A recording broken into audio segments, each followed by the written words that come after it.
Hello, this is Photography Gamer, welcome back to the channel. So today I'm looking at the Ascent, which is on the Xbox Series S.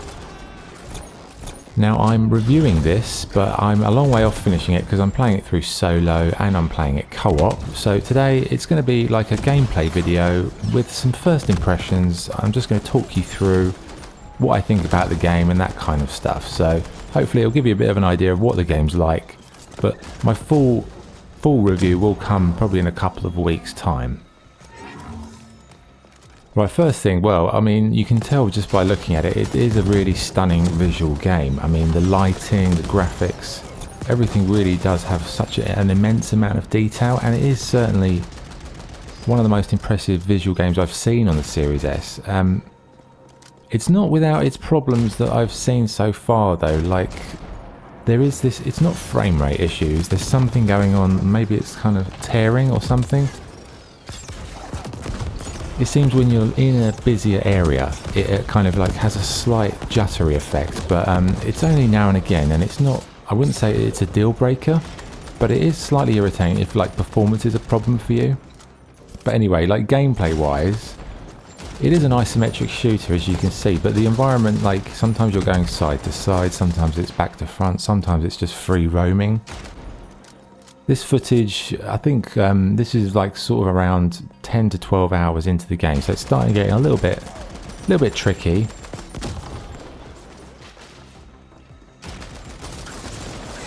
Slightly out of my depth here, I think. I'm struggling a little bit with the, oh, there you go. Dead. Right, well that didn't go very well. So yeah, we're I'm not doing any missions here. I'm just kind of free roaming because it is an open world. So one thing about the open world is there's lots of things to kill, lots of things to fight, and like the combat, you can, like most twin stick shooters, you can just shoot in whatever direction that you're pressing. Here you can aim high or low. So you, like, if you just fire normally, it fires like hip fire, I guess you'd call it. If you press the L trigger, like the second one, it does a like a headshot, and that can be accompanied with the crouch, because if you crouch behind cover and use the high shot, you can essentially use a little bit of protection and try and shoot people while they're running at you. I've got a couple of nice new, like a very big clip assault rifle here, and I've got a RPG I think as well, but not that effective. You can see the enemies, the enemy AI, I'd say, is pretty good. Like at the beginning, the first 5 hours, I'd say I was a bit worried because I thought they're all kind of doing the same sort of stuff. But as you progress, they do definitely use more tactics, like they jump at you, they throw grenades, they use sort of special abilities like you've got. Like I just used the cyber deck there, like to lift up a turret. The cyber deck is like a little mini laptop you've got, and you can use it to interact with ATMs, like with turrets, with other sort of electrical devices in the game. But you can't do that at the beginning. Once your cyber deck reaches a certain level, you can then manipulate things. You know, you can hack an ATM and get lots of health potions, for want of a better term.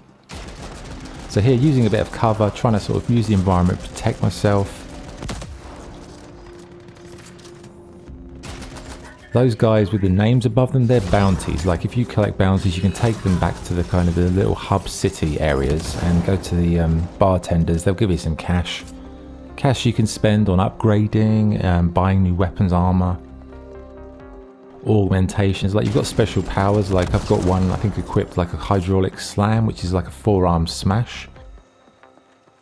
And I've got another one which is like razor drones, so because you don't really have melee in this game, so the razor drones circle your character and stop the characters coming in and try and punch you in the face, basically. That's one thing I'd say the game could do with, maybe a little bit of melee, more melee. Anyway, here we go. This is like the city areas, I guess. Like you've got these kind of friendly zones where your gun goes down and you can kind of start to explore. Now here, like this is a really good example of like how you can go foreground to background. Really nice detail if you look at the environment. Like it's really quite spectacular to look at this game, I have to say. Have played it co-op as well, a few sessions. The co-op's got a few problems, I would say, like with the Like what we just did with that lift, or the elevator, or whatever they're calling it. Like if you do it in co-op, there were lifts that me and my friend got on, pressed the button, we went to the top and then it automatically went back down again, like we couldn't get off. I think it's a small glitch in the game, so they probably have to patch that. Like, I wouldn't say it's a perfect game. It's definitely got some issues with its technical performance, but it is, you know, first few weeks of release. But I mean, visually, it is a stunning looking game, and I'd say sound as well. Musically, like, there's some really nice tracks in there, very sort of Blade Runner-esque. This is the guy we were talking about, so we can take the bounties that we got, sell them for a few credits. I've got loads of cash, don't know what the hell to do with it. It's one of those games, it does have a slight issue. A lot of these games, you collect so much loot from the characters. And, you know, you just end up selling it all, you accumulate all this money, but there's not a great deal that you can really do with the money. Like, you can upgrade gear, but you need special components to do that as well. So I've got at this point in the game, I had 250 grand, and like, I'm not really going to buy any of these weapons because I've already got them. Yeah, so there's a few problems, but here we're in another area, so we've just come down. So there's a lot of verticality, a lot of kind of like going from one part of the environment to the other. And we use a bit of cover here, so like we've got some brutes, we've got like these ones that jump.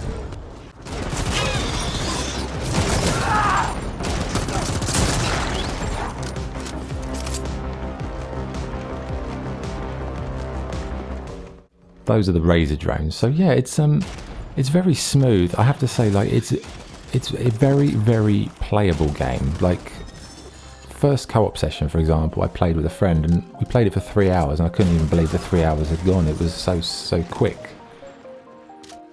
Because there's always something to do. There's always enemies to take on. There's always loot to acquire. Check your loadout. Check your armor. You know, upgrade. Do the skills, because when you level up, you've got a wide array of skills to choose from that dictate whether you want health or critical hit accuracy. You know, how quick your reload is. All these kind of things.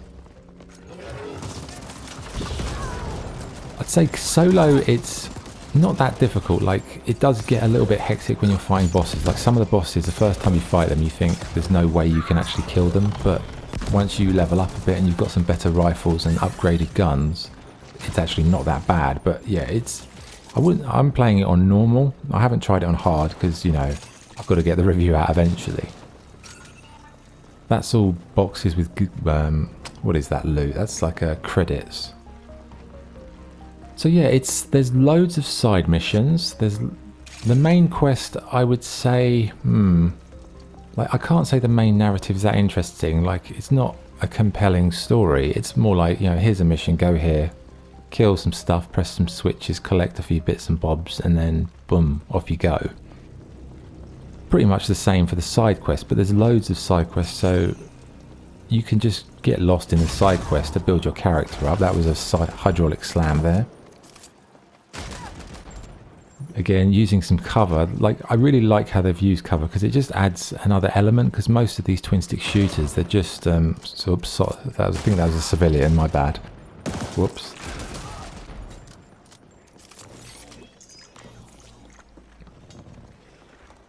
Again, this is sort of where the environment changes perspective, so you get like a different view just to show off the graphics. And yeah, it's like Blade Runner. It's like what Cyberpunk should have been visually. I remember when Cyberpunk came out, they were talking about it was all going to be like a lot of verticality, and like the game world was more up than sideways. You know, it was more like a sort of high scale. I don't think it really did deliver that. This feels like a lot more like in that field where it just feels like an epic game world. Okay, so just mopping up here. Yeah, I think one good thing about the game is the enemies, they do respawn, so like if you want to do missions you can do that, but it's a great game for just turning on for half an hour and just go for a walk, you know, walk around. Oh, there's another civilian, oh my goodness me. Thank God there's no police in this game. I would be in serious trouble right now. Anyway. Yeah, I think like whether you're just exploring or if you're doing side quests or main missions, it doesn't feel that different either way. It's all a cumulative progression, and that's the good thing. You know, if you get to a level in the game and it's too difficult, you can just do this sort of thing, you know, a bit of rocket launcher action here. It doesn't seem very accurate though.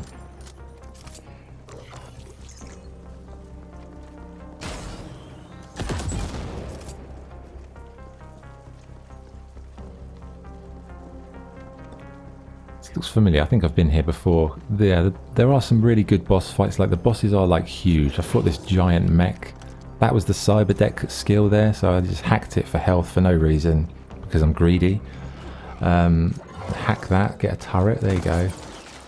So the turrets, they're not very hardy. They don't last long, but it just, especially if you're solo, it gives you just a small amount of backup just to help you through, really. And I mean, sound effects wise, like I do love the sound effects of the guns. They're really punchy, really sort of like lots of grit to them. The explosions are great.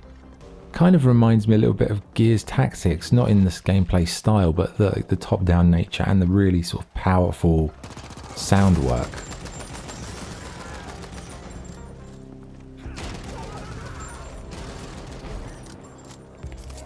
Right, I think we, this is, so fast travel in the game is done by taxi or by the metro. So we're going to get the metro.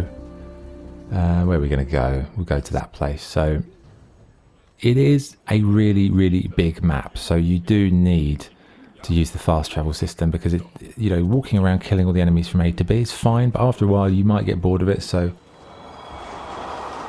you don't have to get the metro. Yeah, you can call in a taxi, but they're a lot more expensive and they don't always go to the places you want. But I think this is like an airport. It looks like an airport. So again, here, this is like an example of using cover, so that like they can't shoot me from beyond it. So I'm just letting them come to my firing line and chop them down. So that's one advantage this game's got over other twin stick shooters, because usually cover's not an element that you can use. So I really like that height that you can use on the shooting range, I guess.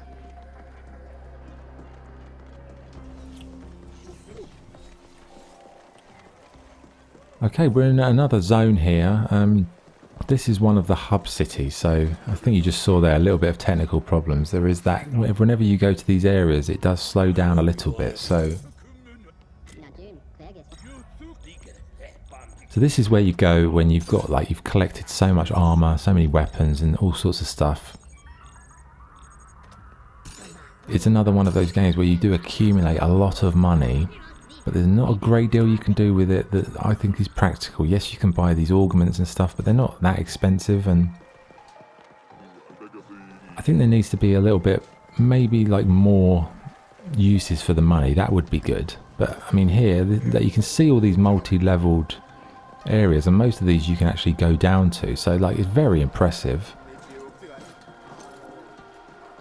It's definitely probably the best game I've played on the Series S in terms of the way it looks, like for the next gen stuff. Done about 14-15 hours solo, so I'm not that far off the end. Co-op I've done about 5 hours, so I'm really just trying to enjoy it as much as I can, trying to get as much out of it and break it down. Now the review, yeah, it's going to take a few more weeks, so hopefully this video's helped you have a little look at the game, see what it's like. I'm going to do about another 10 minutes or so just of raw footage without me jibber jabbering. Enjoy the rest of the video. I hope it's been helpful, and I will come back with a review for this probably by the end of August. Alright, so I'll say goodbye now, but yeah, enjoy the rest of the video and I'll speak to you next time. Cheers.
Transmit.